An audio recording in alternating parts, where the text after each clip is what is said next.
Hello hello मेरे प्यारे प्यारे दोस्तों, आपका मेरे चैनल में स्वागत है। मेरे चैनल का नाम है रजनीकांत सिन्हा। इस वीडियो में मैं क्या करूँगा तो तुम्हें पता होना चाहिए। मैथ है, मैथ का एक इम्पॉर्टेंट पार्ट है ज्योमेट्री, वो मैं करूँगा। थ्योरम कौन सा है? तो थ्योरम हमारा है 34। ये तो है। इसका क्या करना है सोच समझ लो, जरा तेजी से काम करेंगे। ये जो है ऐसा है कि नहीं? इसको ऐसे ऐसे मिला दो और इसको ऐसे ऐसे मिला दो, नाम दे दो। This is your A B C D. एक तो है here A B C D हमारे लिए ये पैरेललोग्राम है, जिसका शॉर्टकट सिंबल ये है, समझे? इसी को पैरेललोग्राम कहते हैं।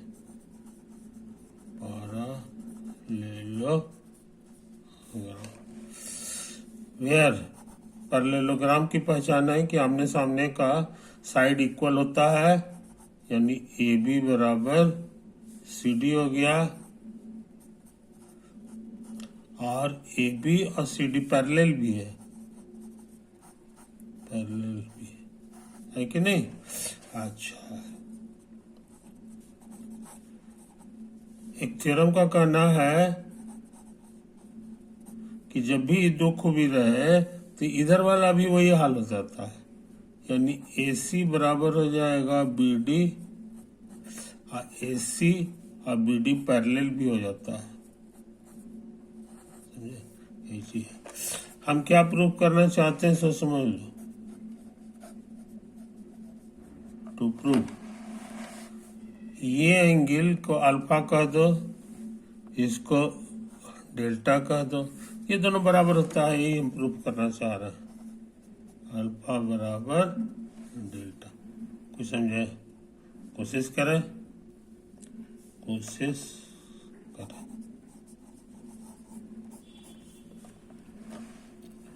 अच्छा, अब क्या करें जी?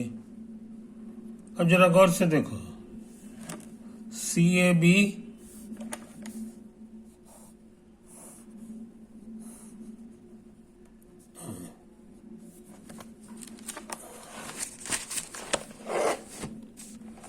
सी हो गया, देखो सी ए बी, ठीक है, सी ए बी। एक और ट्रायंगल है C B D, C B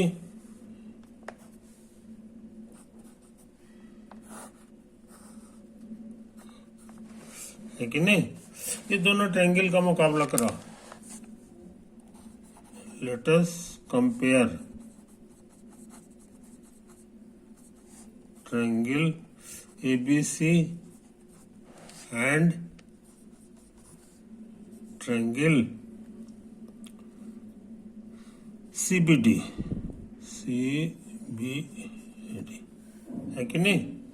करते हैं, करते हैं। यहाँ पर एक चीज देख लो, ये CB और ये CB सेम है, इसीलिए ये दो साइड सेम हो गया, है कि नहीं? अच्छा, तो ये दोनों खर्चा हो गया। इसी के सामने है ये एंगल, ये एंगल, तो हमको लग रहा है कि ये हो गया। अच्छा, एक चीज और समझ लो, एक चीज और समझ लो इस फोटो में,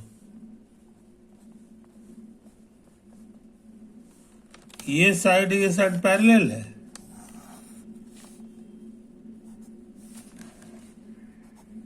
यहाँ लिखा हुआ भी है AC BD पैरेलल, ये AC हो गया, ये BD हो गया, आर पैरेलल, आर पैरेलल, और ये इसको कट कर रहा है दोनों को, तो कब करता है तो अल्टरनेट एंगल इक्वल हो जाता है, अल्टरनेट एंगल के माने इसका अल्टरनेट ये होगा। इसको अगर हम लोग कह दें, इसको हम लोग थोड़ी देर के लिए कह दें एक्स, इस एंगल को, तो ये भी हमारा एक्स से कहलाएगा, है कि नहीं? तो ये लिख दो और पैरेलल, देयरफॉर सो एक्स बराबर वाई हो जाएगा। ये एंगल है, एंगल एक्स और एंगल वाई जो है बराबर हो जाता है कि नहीं?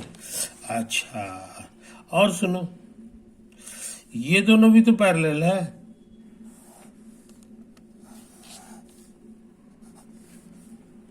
ये दोनों भी पैरेलल है, ये हमारा लिखा हुआ है, ए बी बराबर A B is parallel to C D. ये देखो यहाँ, इसीलिए पैरेलल है। यहाँ पे इसके कारण अल्टरनेट एंगल कौन सा होगा सो समझ लो। इसके द्वारा इस पे बनने वाला ये एंगल, इसके द्वारा इस पे बनने वाला ये एंगल, ये दोनों अल्टरनेट एंगल है। तो अल्टरनेट एंगल इक्वल होता है, यानी ये y है तो ये भी y होगा। सही में समझ में, कोई दिक्कत नहीं। अच्छा, आप पूछेंगे कि ये पूरा कितना हो गया, है कि नहीं? तो कहोगे दोनों को जोड़ दीजिए, ये और ये दो जोड़ दीजिए। और उसी तरह पूछेंगे कि ये वाला कितना है, तो कहोगे ये भी जोड़ दीजिए। तो हमने क्या देखा? हमने देखा कि आमने सामने का एंगल इक्वल है, समझे कि नहीं? इस एंगल को न हो तो हम लोग इसको हटा दो, अल्फा बीटा इसका नाम मत दो, अल्फा डेल्टा, है कि नहीं? इसको हम लोग नाम दे दें गामा। इस एंगल का नाम दे दो गामा और इस एंगल का नाम दे दो बीटा। तो हम लोग सीखे कि x प्लस वाई बीटा के बराबर है, और यहां से सीखे कि x प्लस वाई गामा के बराबर है। इस तरह साबित हो गया कि गामा बराबर डेल्टा, गामा बराबर बीटा। नहीं समझे? कोई दिक्कत? ये बीटा और ये गामा में कोई फर्क नहीं है, आमने सामने का एंगल इक्वल हो गया। सो गामा बराबर डेल्टा हो गया, etc। तो इसी तरह से ये वाला भी इक्वल हो जाएगा, इधर वाला भी इक्वल हो जाएगा। अब इसको हम जरा बढ़िया से देख लें, कहीं कुछ गड़बड़ सड़बड़ तो नहीं हुआ? नहीं, कोई गड़बड़ सड़बड़ नहीं हुआ, सब कुछ सही लग रहा है। इसीलिए ये बड़ी मजेदार ढंग से प्रूफ हो गया, है कि नहीं? तो आगे से याद रखना, पैरेललोग्राम का बहुत बहुत खूबी होता है ना? आमने सामने का एंगल भी इक्वल हो जाता है ये चीज, लेकिन आमने ये डायगोनल इक्वल नहीं होता है। किसी का बड़ा छोटा हो जाएगा, एक तो बड़ा हो जाएगा, वो लगता है डायगोनल नहीं होता। हाँ, आमने सामने का साइड इक्वल होता है, इधर इधर भी इक्वल होगा, इधर इधर, और पैरेलल भी होता है, आमने सामने पैरेलल भी होता है कि नहीं? और साथ ही साथ कॉर्नर पर जो है डायगोनल का जो एंगल है, इधर और इधर दोनों सेम हो जाता है। ओवर।